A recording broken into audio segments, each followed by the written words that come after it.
Warning, I'm getting ready to go live on YouTube. Just warning you, that's all. If you're near me. Just want people to know. Can I photobomb? You should certainly photobomb. We're live. Oh, this is a back feed. How do I turn off the back feed? No, that's not. I'm on here.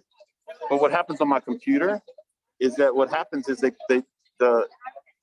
this thing turns on to YouTube as well. I think I need to pause that. That's it. Okay, I paused it. Come back. Boom. Okay, we're good. This meeting is being, got it. We're good. All right, just letting you know I'm live on YouTube and on Zoom right now.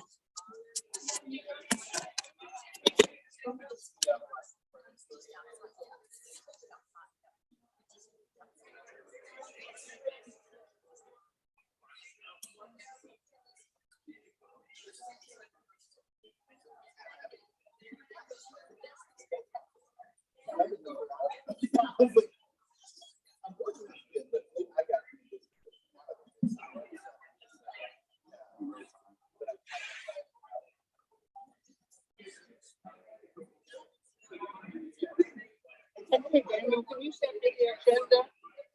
I can't. Yeah. I didn't send you this one. I can send that to you. It's not on. I can't send it to you till I get home. Or no, I can send it when we get to the library. When I go to the library today, I'll give it to you then. Oh, okay. Because once I get over there, I'll have access to the internet. Gotcha. Test. All right, we're good. All right, so I'm going to go ahead and call this meeting to order. I do apologize for the slow delay a bit, but I am very happy that we're able to both be virtual. We have 4 people already on our call, and we are also on YouTube. And so it's kind of neat. So definitely welcome. Again, if any of you feel I apologize for the lighting. This is a restaurant, and this is kind of their lighting style. And maybe in the future we'll fix that, or maybe we'll find a different destination. But that's what we have. There were several people who were concerned about the weather, and I told them that Ashland is an enigma. We do not get the weather that everyone else gets, and sure enough, it is true. But at any rate, I hope you're hearing things okay. So let's go ahead and call to order. I did put up the flag. It's not in the best of state, but it is hanging. And so will everyone please join me in the Pledge of Allegiance? It's the flag of honor that's over to the side there. I pledge allegiance to the flag of the United States of America and to the republic for which it stands, one nation, under God, indivisible, with liberty and justice for all. Thank you. Please be seated. I'm going to say some things that might want to make you have a discussion, but I am not part of the discussion tonight. But I feel as part of my executive privilege, I get to share things as a chair. And there's not much I can do about the state of affairs in Ukraine. But what I can do is remind people that paying a little extra at the pump is not a bad thing. Maybe it is that we have been blessed to not pay as much as the rest of the world in years past. And I have friends in England. I have friends that are in Germany and France. I have friends around the world, and they say, y'all have been lucky for so long not to pay what we've been paying. And so I will challenge anyone that if you support Ukraine, why not support them at the pump? I mean, if that's what it takes. So that's my thing there.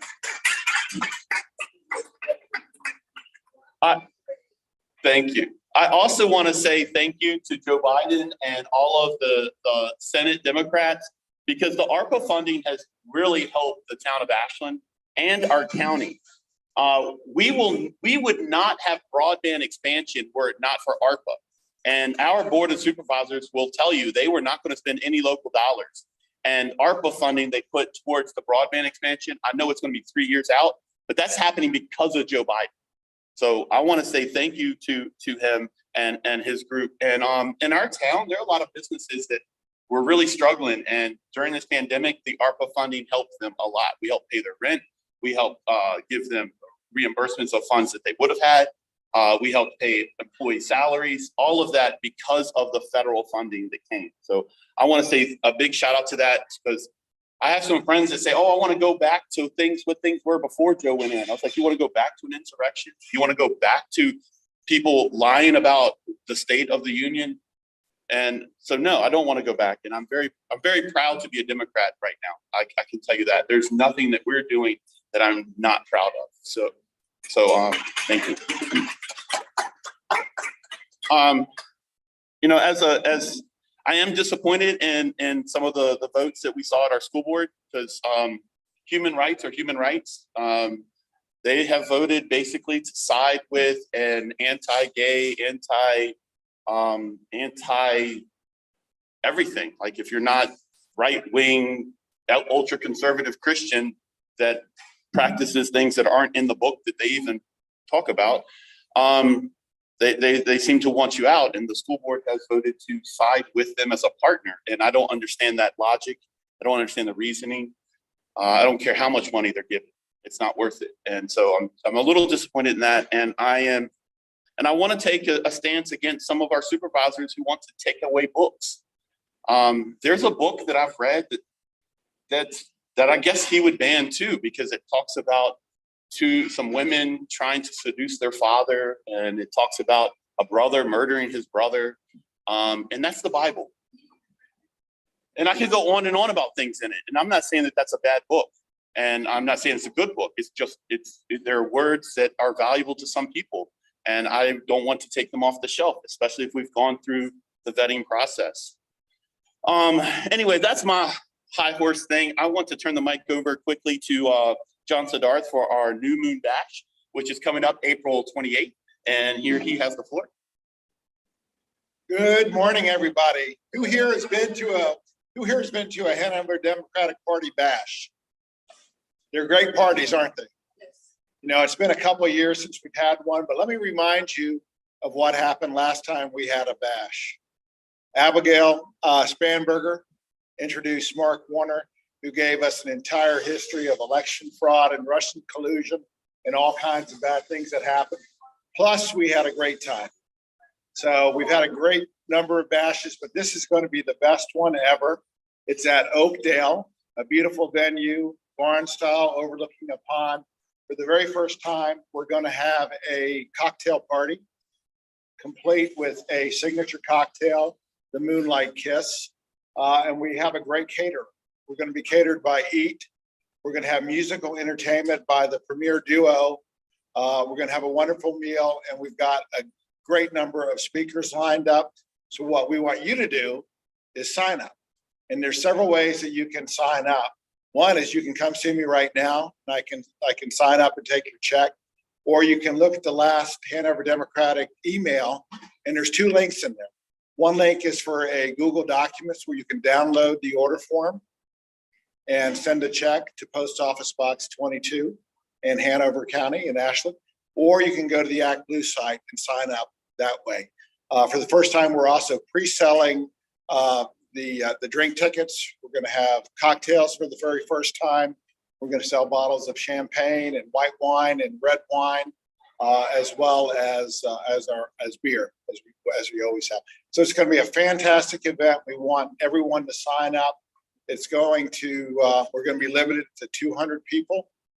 The last three times that we did this, we did sell out. You know, we have capacity constraints because of the fire marshal. So please sign up. If you want to sign up right now, you can come back and I can take your credit card, or I can take a check. I can take cash. However you want to pay me, I'll take it. Any questions for me? Yes, sir. Excellent question, Lou. The date is April 28th. It's at Oakdale in Ashland, and the cocktail party starts at 5:30. Yes, ma'am. Carolyn. Oh, that's right. This is actually, I'm leaving out all the most important things.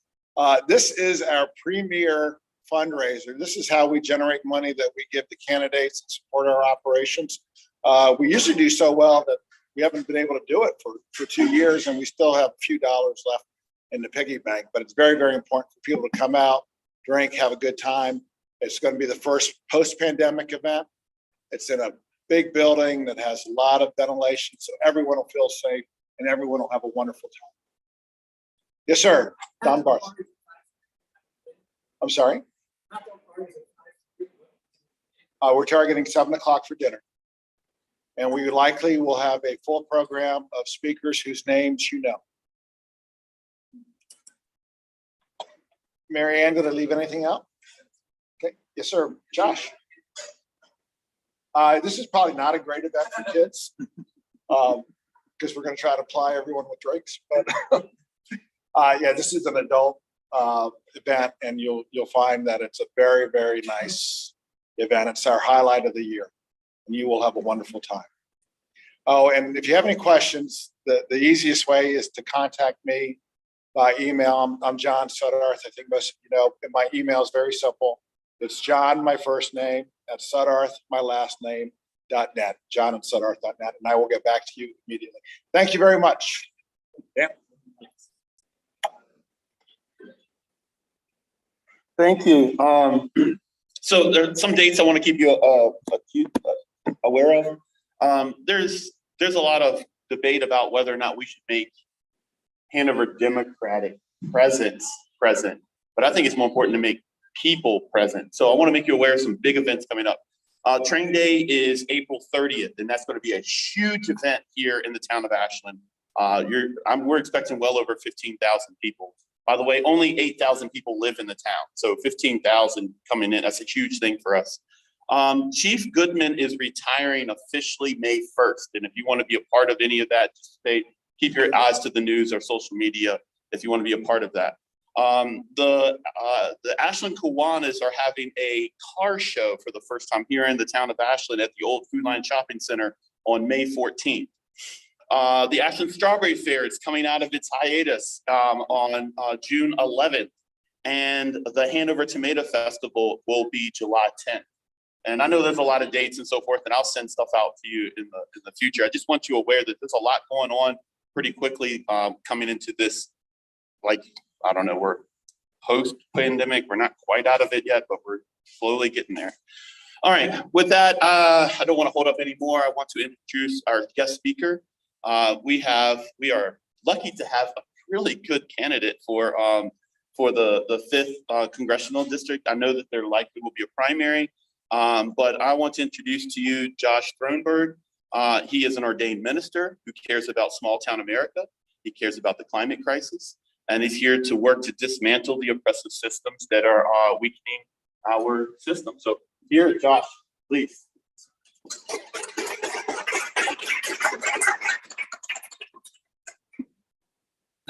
Thank you very, very much for having me. And this is an amazing venue that you all, I get to like show up at a lot of places, and this is a great venue. So I'm excited to be here. My name is Josh Throneburg, and I'm running for Congress. And yeah, it's just great to be with all of you. So a quick story to start. Aside from my parents, the greatest influence on my life was my grandfather. He was a hardworking, early rising, calloused-handed farmer who would stay up late with me watching Johnny Carson at night and would get up early to walk beans in the morning and would slide me dollar bills at church to put in the offering plate. He was just a guy who loved me a lot, and I admired him a lot. And one day when I was 16 years old, I saw my grandfather, the big burly farmer, terrified. That day, my grandfather wanted to build a retaining wall. At the back of his property, he had some degrading soil. And so we went down, there was, the railroad tracks were there, and there was this huge pile of railroad ties. So we were gonna load railroad ties in the back of a flatbed truck, bring them up, and we were gonna build a retaining wall. So we went down, we had a flatbed truck, we had a backhoe, we tied a giant 75-pound iron hook on a chain to the end of the bucket on the backhoe. And my grandfather sat in the cab, and I would load a railroad tie onto the hook, and then we would slowly swing it over to the flatbed truck and dump it off, and then we'd swing it back, and I'd jump back on the pile of railroad ties, and we'd swing one over. Well, one of those times, we dropped a tie in the flatbed, I jumped back on top of the pile of railroad ties, and as I was kind of bent over to pick up the next one and try and load it on, he was slowly swinging that bucket over, but he hit the lever and pushed it real fast, stopped it as quickly as he could, and the bucket stopped. But that chain with the hook didn't. It still had momentum, and it was coming, and I kind of heard something from behind me, and I turned around, and about 3 feet from my head was that iron hook, and I went like that, and it swung by, and then it swung down, and I jumped off the railroad tie pile as fast as I could. And I looked up into the cab, and I saw that big, burly farmer just white in the face and shaking. And I think that the love that drove the fear in my grandfather's eyes that day is the same love that drives the fear that honestly animates a lot of my campaign. I'm a father. I have 2 young daughters. I look at the world they live in. I look at the future that they are walking into. And as a dad, it scares me. I'm terrified when I think about some of the trajectory that they are on. And that is why I'm running for Congress, honestly, because my kids and other kids like them and our grandkids, the generations that are coming, are just entering into a world that is deeply unsettling and difficult. And I want to be a part of solving those problems. What that looks like kind of in the foundations of it are climate change is number one for me. It's the problem that we have to solve. Scientists have been yelling for not just years, but decades about what is coming. And the word that scientists use to describe the future that our kids and grandkids are inheriting is catastrophic. That's the word that the scientists that we as Democrats always believe use about what is ahead. And so as a father, like, I believe those scientists. We just watched COVID come and scientists screamed and yelled and people didn't pay much attention. And then we watched it ravage the planet, right? Well, climate change is similar. It's kind of invisible and you can't see it, and it slowly creeps up. And as scientists have been yelling at us for decades now we're beginning to see what it's going to do and how it's going to evolve over time. And that's terrifying. And so a big part for me is, like, we can look back at generations behind us, and sometimes I look back and I think women weren't allowed to vote. What were they thinking, right? Like, that doesn't make any sense. I think our kids and grandkids are going to look back at our generations and they're going to think to themselves, why didn't they do anything?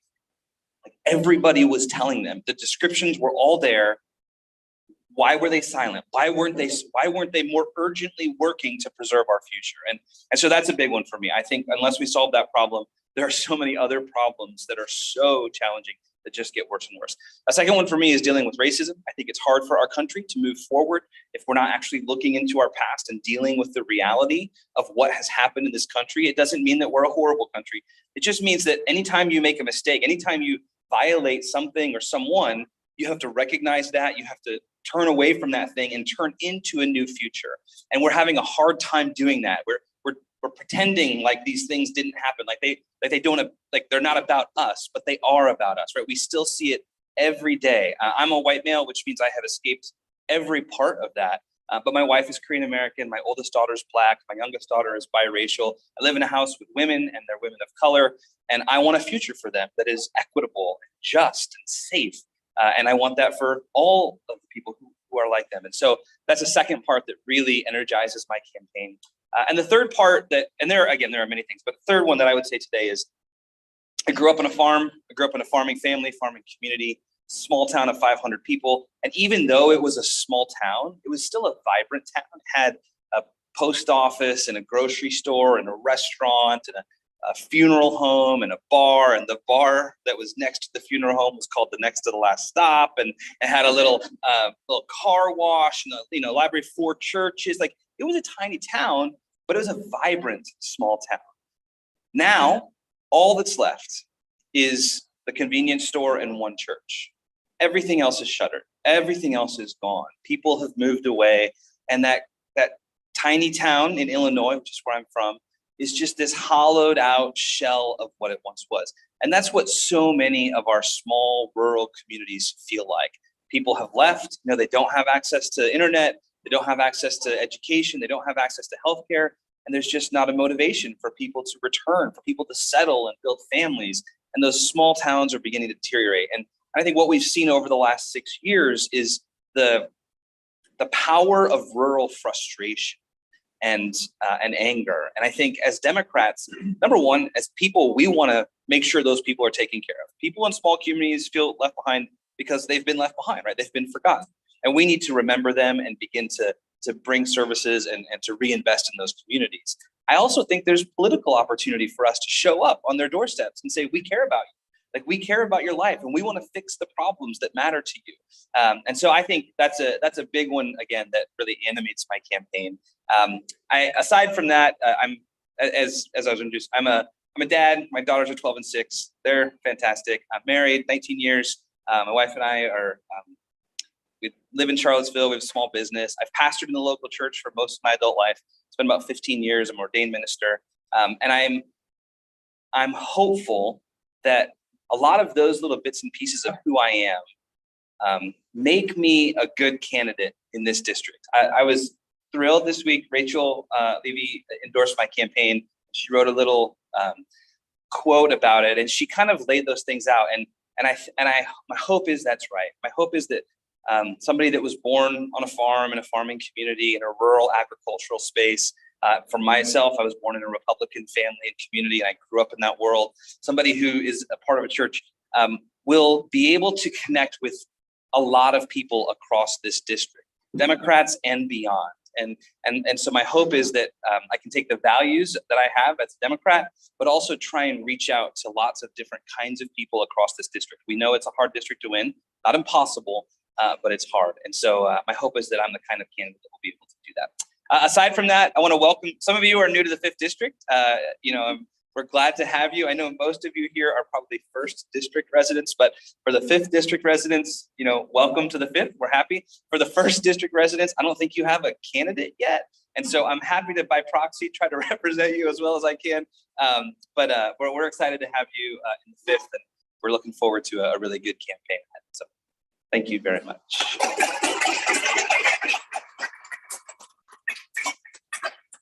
We'd like to open up the floor for any questions that any of you may have. And since we don't have the mic, what I'll do is I'll just repeat your question. That's the way I know that everyone got to hear it. Yes. Define the 5th District. Are you able to do that? Define it geographically? Yeah. Oh, sorry. Yes. Do you want me to stand over in front of the? It's up to you. It's fine. They can record either way. Oh, I can turn it. Aside. So the 5th District, so we're in Hanover, and if you move across, it goes Louisa over to Albemarle, and that's the northern edge, right, that we have there. Then it cuts down from Albemarle to Nelson, Amherst, Lynchburg, a little bit of Bedford County, but not the whole of it on that west side of Lynchburg. And then it moves down like Campbell, Pennsylvania to the North Carolina border where Danville is. You go across south side, so you've got Pennsylvania County and Danville, then over to Halifax County and Mecklenburg.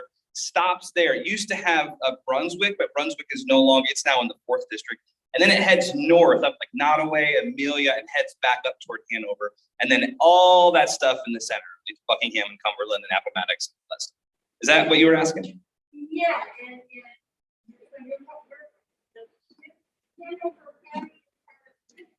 Part of Hanover, yes. So basically go west of Ashland and you find the 5th District.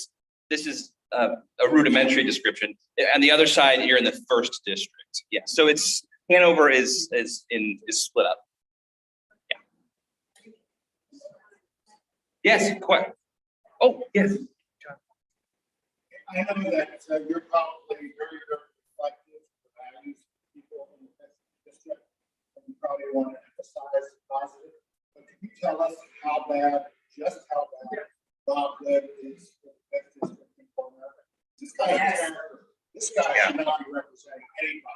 Yeah. In the House of Representatives. He's a bad guy. Yeah. So the question was, can we talk a little bit about how bad Bob Good is for the 5th District and for the country? And I think that's the description. So yeah, we have a representative who is starting fires, not putting them out. He is creating division, sowing division, showing up at school board meetings with high school students and telling them to take off their masks and not be vaccinated, right? Doing things that are just like bad, right? Like having potentially devastating effect on the people he's talking to, rather than just giving them good information that will lead to health and life, right? He's just someone that is very toxic. And I understand, as I think we were alluding to earlier, the reality is Bob Good and I, if you just categorize us, you kind of would put us in the same category because we're both Christians,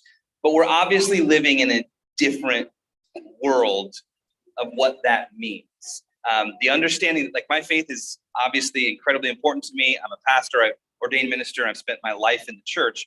But what I understand that faith to mean is people who are struggling, people who are on margins, people who are oppressed. Those are the people that we reach out to, we protect, and we lift up, right? The story of the book that was referenced earlier is a story of making sure that the people who are on the outside are brought in, and the people who are in positions of power and who are oppressing those people are laid low. You see that throughout the scriptures. And Bob Good just doesn't represent that. He is in a world where he has taken Christian nationalism, which is its own different thing, and he's applying it and is just unbelievable. And he says he supports cops, but then he votes against the congressional police receiving medals. He says that he wants to support people of color, but then he votes against the hate crimes bill. Like there are all these things that he says, and then the things that he does, which betray the reality. So yeah, he's a toxic person, a toxic leader in the 5th district for sure. And I think realistically, he's just not very popular here. There's a group of people who are out on the edge who are with him, but he doesn't raise much money. He doesn't get much attention. He kind of does the stuff that Marjorie Taylor Greene and some of the others do, and he stands next to them at their interviews or press conferences, but he doesn't actually get anywhere with it because I think he's just a very uninspiring person. I think that provides opportunity for us in the 5th district this go. I just think a first-term congressman who is not well liked and who is not well funded finds himself vulnerable. I think it's part of the reason he has a primary challenge himself, because I think people recognize that he's just a really, really bad representative. So yeah, you're right on there. Any other quick questions? I'm sorry if my answer was yes, please. Yeah, so there's one other candidate in the primary. His name's Andy Parker. Yeah. Just the two of us. Anyone else? I have a question. Yes. All right, so your question was other people in the primary. There at first were 5 people for this, and Yes. you saw one who came and spoke to us, and I think he was supportive. I think he was in support of you who spoke, right? I can't remember now, right? Yeah. So we had another candidate, and he came and spoke, and he withdrew when he found that you were coming in. He thought that you were a good fit, and I just want to say that. The other candidates did not reach out. So I don't know if they do reach out. I'll give them a platform. But what I want to know, because we don't have a first congressional district candidate, as well as I know, and if people are so inclined to fund, the one next door, I think we should, if you can. But before I get to that, I want to remind you, Abigail Spanberger ran in the 7th, and she made a big difference for us, even though she wasn't part of our Hanover. And if you followed what she did in Congress, right off the gate, like right off the bat, she was making things happen.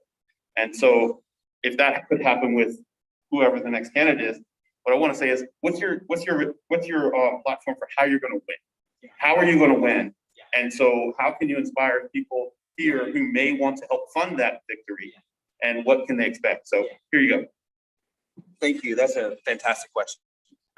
So right now the 1st district doesn't have a candidate. And what I'll say is, with certainty, I think I can say this with certainty, if there is a district in Virginia that will go from Republican to Democrat this election, it will be the 5th district. This is by far the most flippable of the 4 districts that are currently held. So I think there's a lot of strategy in investing in this particular district because it's the one that we can. It's great that I think a lot of people are working hard to make sure we win in the districts that we've already won in, and that's right. But I don't think we want to only play defense. I think we want to also be on offense. And I think if you're going to be on offense, the 5th district is the place to do it. And we would love to have you involved. And that means, you can donate to the campaign. That's hugely important to get, name recognition and the platform out across the district. That's great. You can come knock doors for us. You can, volunteer, make calls, all of those things. I think going to the strategy, we have 2 fairly recent examples of lean red districts where a Democrat won and won after the election before there was a big loss. So in 2008, Tom Perriello ran. 2 years before that, the same Republican had won by 20 points. And when Tom Perriello ran, he won by a very slim margin, but a 20-point difference erased. And then in 2018, Abigail Spanberger, who was running, in 2016, her opponent had won by 15 points. And then when she ran in 2018, she swung it 17 points to win by 2. And so lean red, rural districts, Tom Perriello, Abigail Spanberger, there are lots of things about them that are great. But one of the things that we know with certainty, because we hear it over and over and over again, is that their campaigns were everywhere, on the ground, present all the time. Tom Perriello had an office in Appomattox, which just doesn't make sense strategically, but there he had an office in Appomattox, right in the center of the district. He was out walking the streets in this tiny town, randomly talking to people in the middle of it. Abigail Spanberger is notorious. I've heard so many people in Spanberger counties that are now in the 5th district talk about how they knew her better than they know their local representatives, because she was showing up. She was at the VA, she was at the VFW, she was at Farm Bureau, she was at church baptism, like just constantly present all the time. And I think that is going to be a huge part of our strategy. Yes, you need to run commercials, you need to put your name out there, but you have to show up and you have to build relationship in rural communities, particularly ones that just are a little skeptical and suspicious. You have to build trust and you have to be in their lives. That's true, I think, in the white rural community. It's especially true in the Black community, right? Where relationship is key. And so we are just going to be everywhere. We've been doing this for a year. We've been all over the district over and over again, meeting with anyone that we can. Charlottesville is kind of the numeric hub of Democrats in the 5th district, but it's not the 5th district. There is so much beyond it. And so we're spending a little time in Charlottesville, but we're spending lots and lots of time coming everywhere else that we possibly can. And we're going to do that until November. We're just going to push and push and push. I keep telling the campaign, I want people to be annoyed. Like, why are you here again? Like showing up over and over and over. So that's going to be a big part. Oh, sorry. Was there another question? Yes, sir.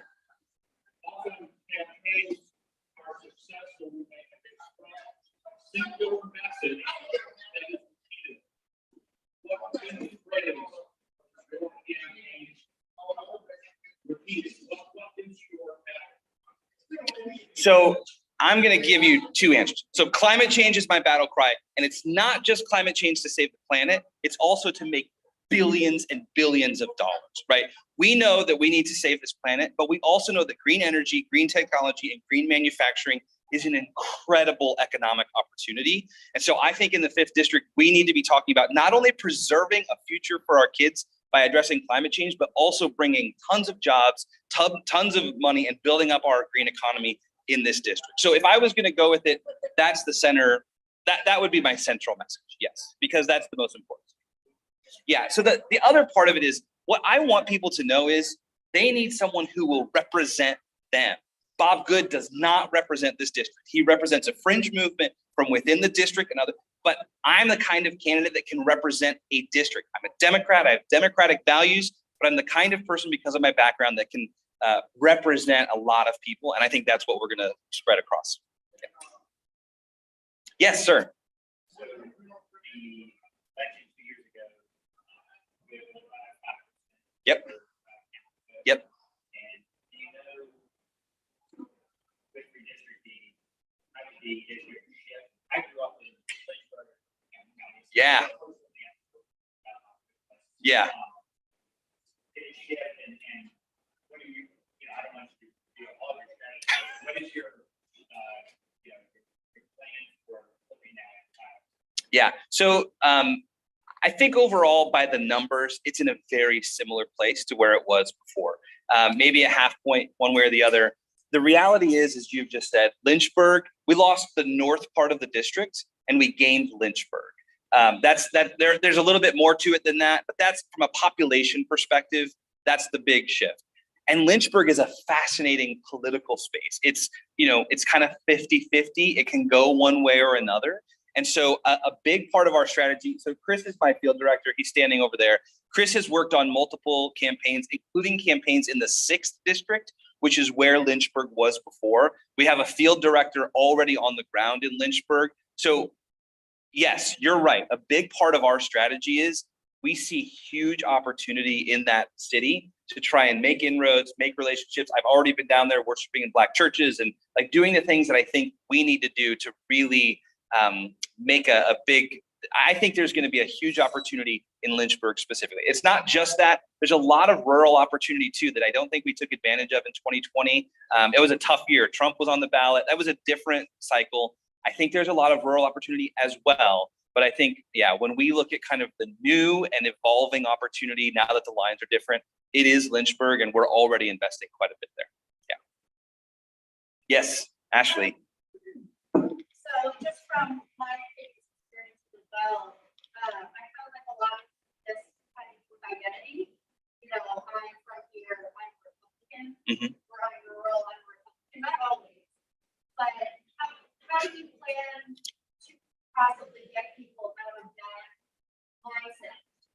If that makes any sense. Can you, okay, I want to make sure I understand the question because I can see two ways it's coming. Can you repeat it one time? Sure.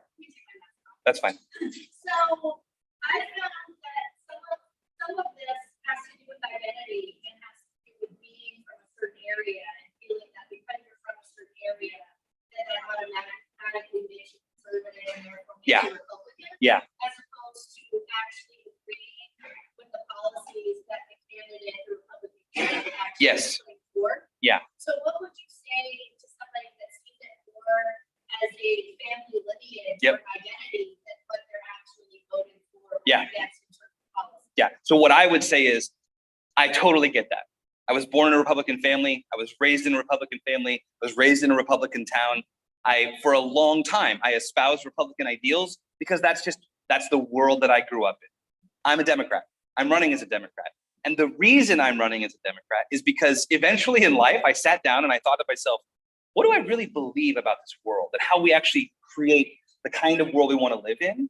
And when I did that, and then I looked at the two political parties, I realized that the party that I aligned with in terms of how to do that was the Democratic Party. And that was hard, right? My family are all still Republicans. I'm in a different space than everybody else. But I just, as an adult, kind of realized, you know what, like I'm a Republican in name, but I'm actually a Democrat in my heart.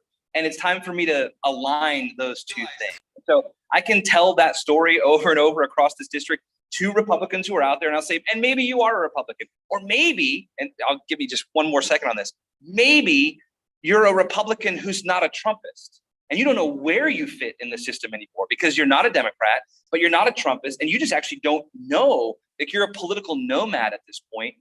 Consider me, right? Like consider me as a candidate that could represent someone like you.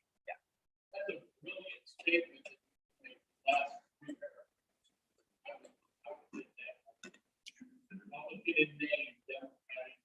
Yeah. Oh, do you want to, you got to email that to me. I'm not, things filter through fast. Yeah. Yeah. That's, oh yeah, to say it. Republican in name, but Democrat in heart. Now it's online forever and we're good. Good. Thanks so much. Thank you all so much. I really.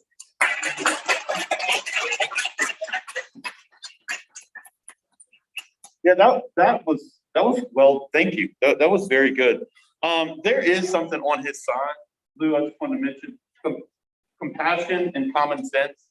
And I think that says in a short thing what you conveyed and what he said in a whole paragraph. But still, I felt that today. So I'm very, you give us hope. I'll say that. Let me pull up my agenda to go through the rest. We've had quite a month, so I want to make sure I give plenty of time for this. So Jamie Durant, you want to come give us an update on, I'll just say the state of affairs, because it's so many things. What you choose to talk about is up to you, but wow. Thank you. Thanks, Dan. So I follow, and several of us follow what the Hanover County School Board and Hanover County Board of Supervisors vote on, what they talk about in their meetings. Both of those groups met this week. The school board held a vote to agree to engage with a group named Alliance Defending Freedom, which is a right-wing conservative Christian organization, anti-LGBTQ. They're engaging them to help them write and adjust their equal education policy, if you can believe that. So I think back in November, if the timeline's correct, the Hanover County School Board, the same 4 members voted against adopting the model policies that the Virginia Department of Education put out for treatment of transgender students. And, you know, I don't have great hope that they are engaging with this group for good intentions. So we're going to continue to keep an eye on what they're doing. And additionally, in the meeting on Tuesday, they passed a equity in education month proclamation, if you can believe that, at the same time. However, the proclamation that they passed at the meeting was different and much more watered down than the proclamation that they posted online beforehand. So I don't know if the school board members got word that there was, you know, some groups had issues with what was included in the proclamation, so they changed it before they voted on it. So a lot of behind the scenes stuff going on that's not great on the school board front. The Board of Supervisors, we're in the middle of budget season for the county. The public hearing for the budget is April 6th. To be honest, I think the county administrator has done a really good job of putting forward a budget that addresses some of the things that we've talked about before, whether it's committing funds to updating the school buildings. You know, we've got over half of the buildings and over half the school buildings in Hanover County are over 50 years old. So they moved up a couple of the construction timelines on those school buildings because, you know, just like in most places, the economy in Hanover is going very well, thanks to a lot of the policies by outgoing Governor Northam, as well as at the national level. There is a special election for the Beaver Dam District this November. The previous supervisor passed away on New Year's Eve. There's a interim supervisor currently, but there'll be a special election to fill out the remainder of the term. Everybody's term is up next year in 2023. So you're electing supervisor for 1 year, and then there'll be a general election for all of the seats next November 2023. So far, there's been one official candidate on the Republican side. His name's Rob Manolo. There are other candidates that have started to put signs out already, but they're not official with the State Board of Elections yet, but they will be. And you know, that's the update from school board and Board of Supervisors. But needless to say, it's been a long couple of months, and this week was not any better. So, yeah, Lou. It's like the audience of the special election, the Board of Supervisors will swing at less than 2% of the vote. Less than 2% of the vote impact that. So if you have 3 friends, you make it show up. Yeah, that's a great point. So with it being a special election for a Board of Supervisors seat in a, you know, what's considered an off year, 2022, and I think some of the Beaver Dam District is in the 5th, and some of it, I don't know if all of it is or not, but, you know, like we were saying earlier, the 1st Congressional District doesn't have a Democratic candidate so far, so turnout might be depressed on the Republican side in the 1st District, so we'll just have to see. But you know, we're working to get a candidate on the ballot as well. So. Thank you, Jamie. That was a very good update.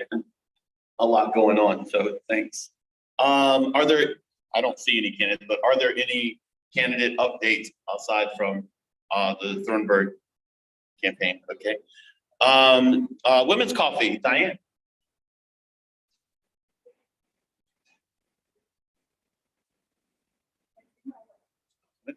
No rush, we're good on time.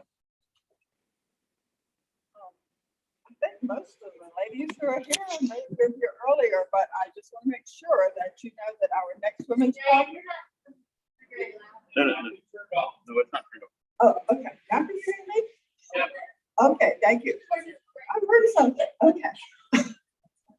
next women's coffee will be at Tony Rapper's home at 7 o'clock on Monday, the 28th. And of course, all Democratic women are welcome, and we really hope to get representatives from every district. So we quite frequently do it. Say that we do. Our hope is to get out and have people meet each other so that they can better work together. And of course, Rita's making that special effort over at Mechanicsville and Cold Harbor. So it's all the same. We still want to get as many people to get to know each other, to work together as we possibly can. So hope you will come. Thank you. Thank you. With women's coffee's had a tremendous turnout over time, so it's been great. So I know we had the men's forum for a period of time and couldn't keep up with you. Y'all are outpacing us. Rita, did you want to talk on your upcoming event? Right, a week from today, in the library, from 2 to 4, we're looking at the people speak to some people who that possibly have, this may be their first democratic anything that they want. So I called the people, I found out, there's going to be 14, 15 of those people there, and I'm hoping to have some of, more seasoned Democrats there, and just have them, converse with us, and we're going to have speakers there. Another draw, or our main speaker, State Senator from McClellan, will be there, and all the delegates here speak for about 20 minutes, and I know some of you might like to go just for that, and so I hope to come to that. And Warren Hawkins is scheduled to speak, Robert Garnett is going to be there, Dan Scott, Rachel Levy, Daniel McGraw,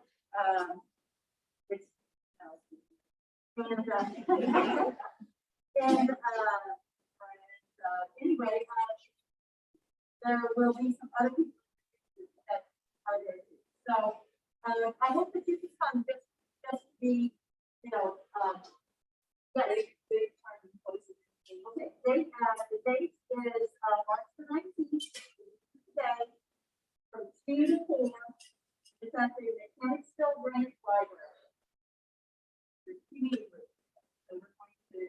There'll be some food, and it should be really fun to do this.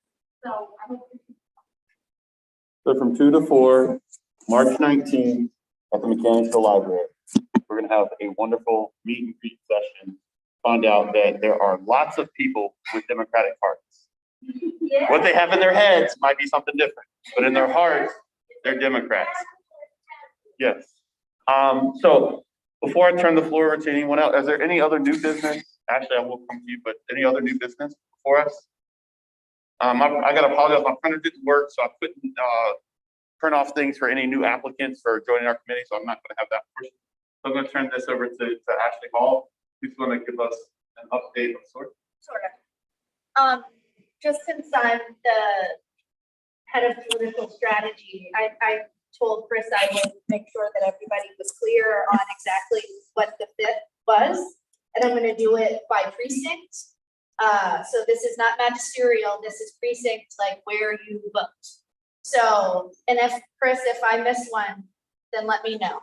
So there may, keep this in the back of your mind, there may or may not be a teeny tiny snippet of courthouse that's in it.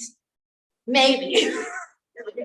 There is. Okay, there's a teeny tiny snippet of courthouse in the fit. If you happen to live on that one road, then I guess you and I can talk later. But beyond that, is it? Okay, because he and I looked and it was really just 2 roads that were part of the courthouse the other day. But anyway, so in terms of whole precincts, it's Western Hanover, the precinct, not the area, South Anna, Rockville, Montpelier, Blunt, Beaver Dam, and Wilmington Parish. For everybody that was wondering where the fit was. And then just for, I'm sorry, Dicewell isn't a precinct. Blunt is the Dicewell precinct. So for anybody that doesn't know, if you're in Ashland and you go down Route 1, you will run into Blunts, like the Dyswell part of Route 1 in Hanover is Blunts. And then eventually you go into Caroline and then it's Steph. For anybody that's not quite sure where Steph is.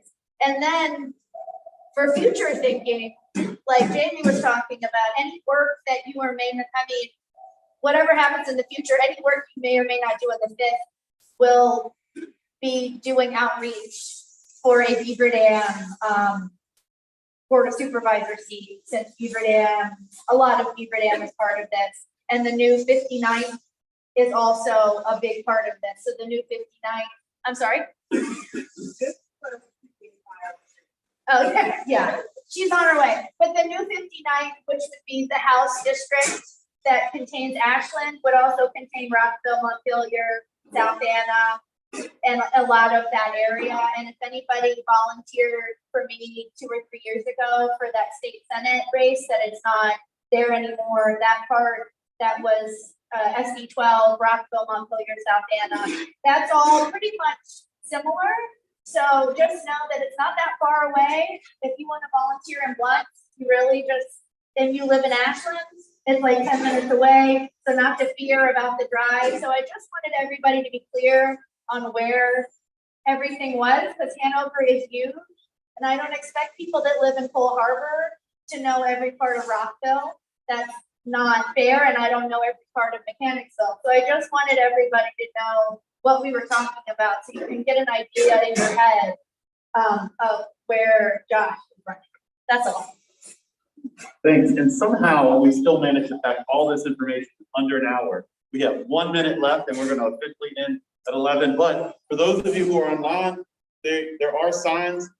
Josh, I hope I'm not speaking out of turn, but if anyone who knows they are definitely in the 5th and wants to take more than one sign, would that be okay? To give to their friends, their family. I don't want to confuse you, but if you know you're in the 5th or you know people who are in the 5th and you want to give them a sign, I think that would be great. And if there's nothing else before us, oh, yes.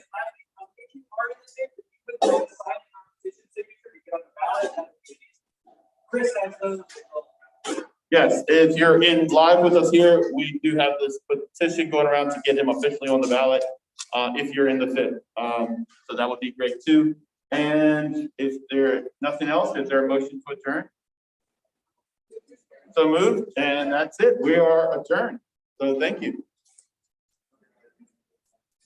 And let me